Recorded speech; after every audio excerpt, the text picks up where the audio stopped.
Hello and welcome to my Blender video tutorial. In this video tutorial I'll be showing you how to create glossy text as you can see here, and along the way I'll also be explaining how you can create silver text. I will also in the end explain how you can overlay it on a white background, the text, the silver and the color. And so the reason I'm explaining the silver is because the color has a few more steps, and it doesn't matter if it's silver. If it's a single color, the whole text, you can follow the steps for the silver. If it's multicolors, you're gonna have to follow this, what I show you.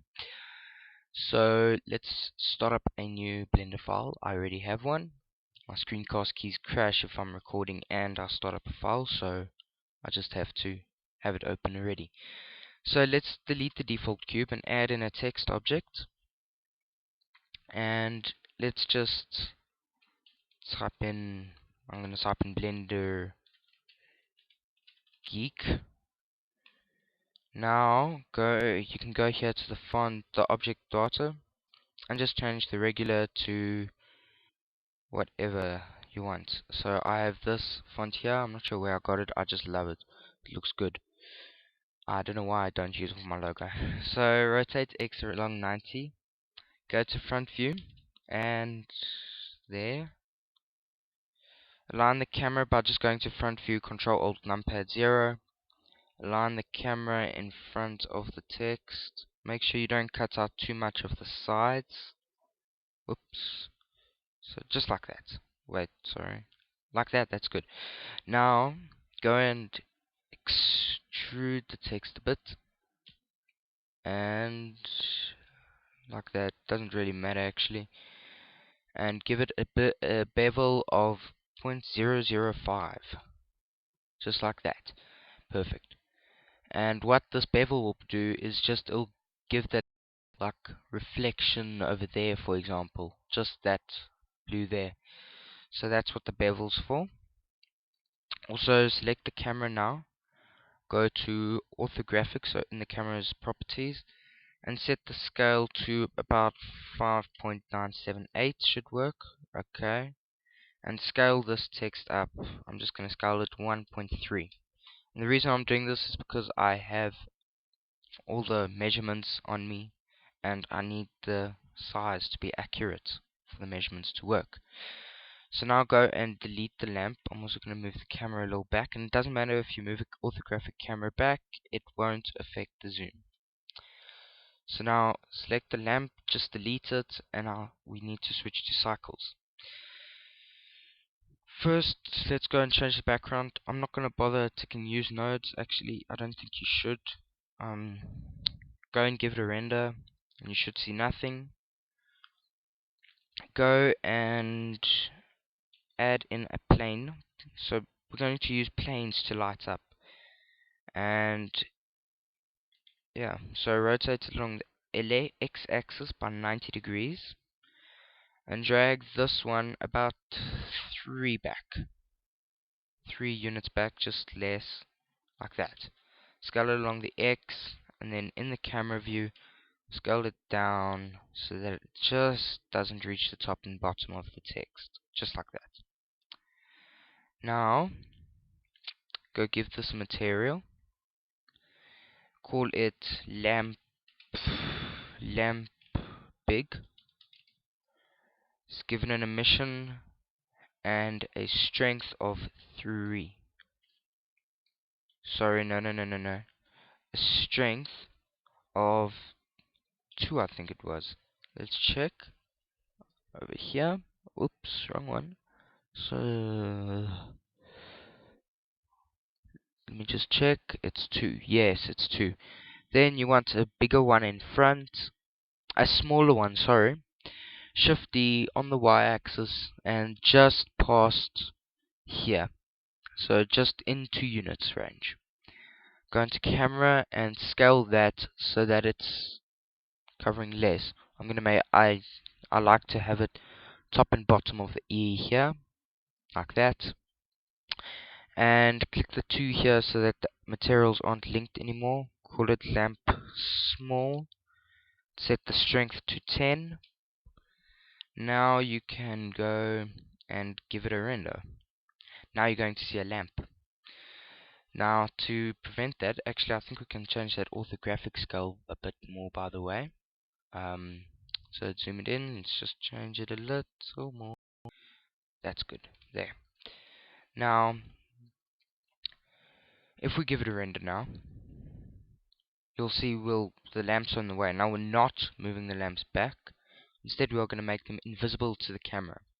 And to do that, we just need to go to the object settings here, go to ray visibility, and uncheck camera. Do the same for this front light, uncheck camera. Now if we give it a render, you can't see the lamps.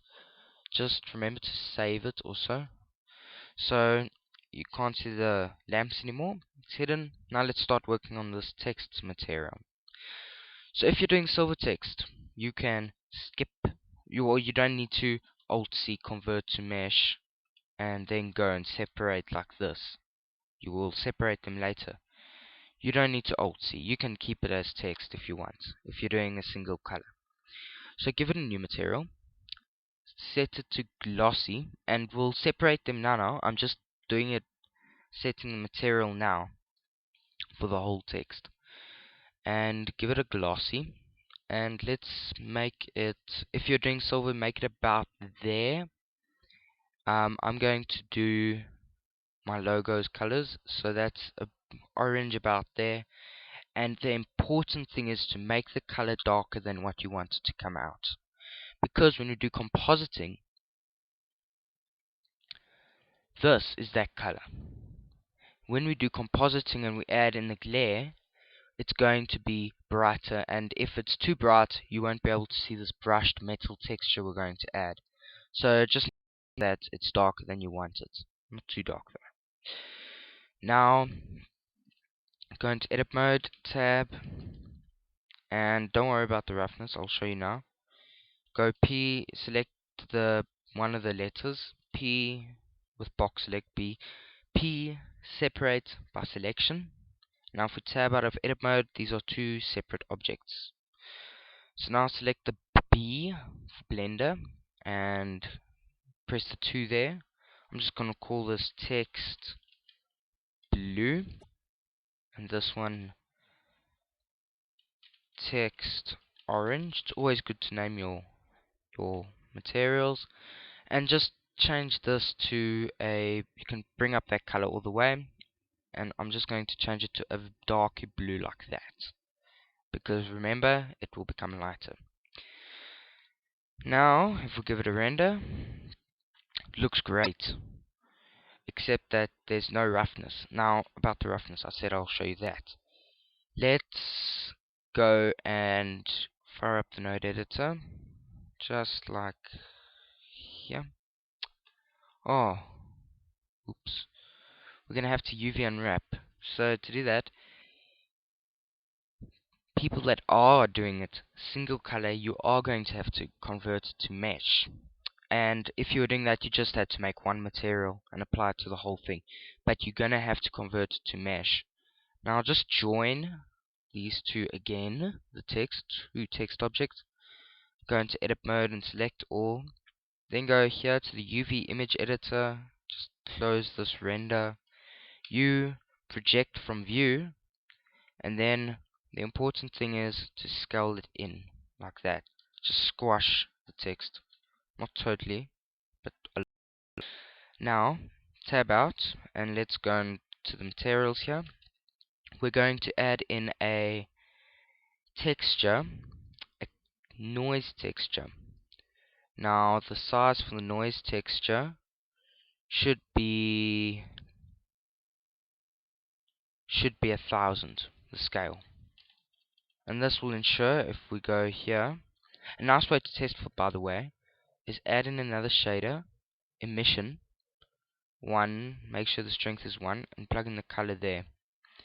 Now we can just go here to rendered, and we can see what the texture looks like. And you can see it's squashed up. So now, remember, important, go add input, texture coordinate, and UV. And now it will stretch the texture there, you can see. Now, if we connect this to the roughness over here, and we connect this here,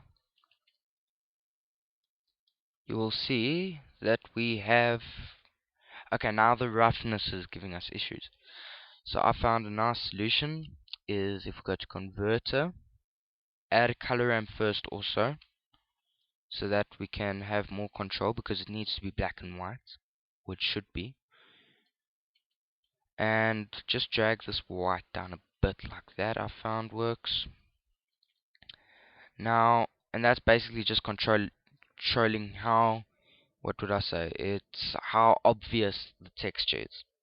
Now it's still not reflective, and to fix that just add another converter and go math. And change that to divide, and divide by 10. And you should get a nice roughness now. Not too rough, but you can still, it's not too reflective. And there's still that metal look. So if we zoom out, you can see, yeah, that looks good. So let's also, I'm just going to go to the render panel, sampling, and change the preview to 50, so that we'll just be able to see a bit more detail. Now that that's working, let's go box select in the compositor and just select these 4 textures, the nodes that are making the texture. Go Control C, select the blue text, and oops, make sure it's the text you've selected, and make sure you are in the blue text. Oh, sorry. Now that we've done that, now that we've actually we need to separate them again. So select that, P, separate selection, and select this. Now, give this the blue material, and then just go Control V, and it copies the nodes in. And to tell you, I never knew that until this morning when I was playing around a bit. So, now we should get to a glossy over here also. I'm changing this UV image editor to a 3D viewport, and I'm just going to drag these lamps a little closer because it looks like they need to be a little closer. Yeah, that looks better. Yeah, you can see there, you can see the slight glossiness in the text there. So now that we've done that, you can actually drag that down if you want to see more. Okay, that's good. So now we're basically done the materials. Now it's time for rendering. So now if you are doing silver, or single colored, you don't need to do this step. If you're doing multicolored, actually I'm going to make this blue a little higher, sorry, distractions. If you're doing multicolored, you're going to have to follow this step. And this step is basically render layers. So we're going to set up a layer so that these 2 text objects are on different layers. And if you don't understand what I mean, just go, you'll soon see. So we're going to make the first render layer Blender. So to set up render layers, go to the render tab over here, go to layers, and just call this Blender. Then select scene 1 here and layer 1, because we're going to keep this Blender on layer 1. Now select the geek and go M to move and say layer 2. Now go add there another layer and just say call it geek or whatever you want it. And then select the bottom layer, which is our geek. Now another important thing is we are going to overlay them in the compositor. And to do that, they have to have transparent backgrounds. But unfortunately, Blender doesn't do that. Cycles doesn't do that like default. To do it, you have to go under the film and just select transparent. And now it will render with a transparent background. So now what we can do is we can do a render. Make sure you have both layers, so select the top layer, shift select the bottom layer, and then go change your resolution. I'm going to make it full HD, and then also under sampling we're going to go set the preview to, I'm setting it 200. And also if you're doing single colored you didn't have to do layers. Okay, so let's go F12 and render. Oh, it's rendering down here. So I'm just going to pause, and when it's done rendering I'm going to resume again. See you, Nana? Okay, so when I rendered it, I realized I set the preview to 200 and not the render to 200, so I just had to re-render it again. But it's done now. So let's change this to the UV image editor and show the render result, and this to the node editor here. Let's switch to the compositing nodes over here. Tick use nodes and auto render. Now I'm not going to bother with the backdrop because we ticked auto render and it's just going to automatically render this UV image in the UV image editor. So we have two render layers, a geek one and a blender one. So what we have to do is select the blender one, then go shift D and geek. So if we plug in the geek one, we'll get geek. So now we have to, if we combine them by going to color, alpha over, and then just dragging these into the inputs, it combines them over here. But now we want to add in a glare. I'm just swapping these. Sorry. We want to add in a glare. So go shift A and it's in, sorry. Oh, come on. It's filter, I think it is. Yeah. Glare, and just drag it to the bottom one for now. Change the threshold to about 0.2 and you'll immediately see the text go and streaks now, which we don't want. And to fix that, just go here and change that to fog glow and wait. I think we can actually set the threshold, actually set it to 0 for a bigger blur. Yes, that looks much better. And you can see because we set the text darker, if you just look here, you'll see it was dark, but because we set it darker, because of that, now when we do the compositing, it looks like bright orange. And we can actually change the size down, because we don't want it glaring out. If you want it glaring out, you can, but I don't. Then just shift D and drag this here to the blue, and you can also see there's a slight blur. Now, the reason I separated the two into layers was because, say I wanted the orange, because earlier when I was experimenting, the orange had too big blur and the blue's blur was too small, and that's why I had to separate them. So just bring down the orange. Now you can see we have a slight blur around each one, a glare, sorry. And that's basically the tutorial. So for the silver you'd also just add one glare node instead, and this would be connected straight to the glare node, which would be connected straight there if you're doing single colored. Now if you want to overlay it on a white background or actually any other color background, you can just go color, alpha over again, and now drag this alpha over into the bottom because we want to overlay this over white. And now wait, there we go. And now we have white overlaying overlaying the white. So now we can change this to any color we want, and it will overlay it on that color. If you don't want this black outline and you just wanted the color of the text, you can go here to the world settings and just change that to white or whatever color you want actually. And that's basically all from me. I'm going to just connect that back there. That's it. I hope you enjoyed this video. I try to keep it shorter than the rest of my videos. How long?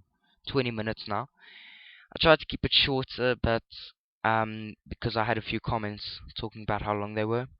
But this is as short as I could keep it. So I hope you enjoyed it. It took me quite a bit of experimentation to get this technique right, but I'm glad I found it because it's actually very useful. I hope you enjoyed it. Please leave your comments below, subscribe, it would be nice. And I'll see you next time. Till then, goodbye.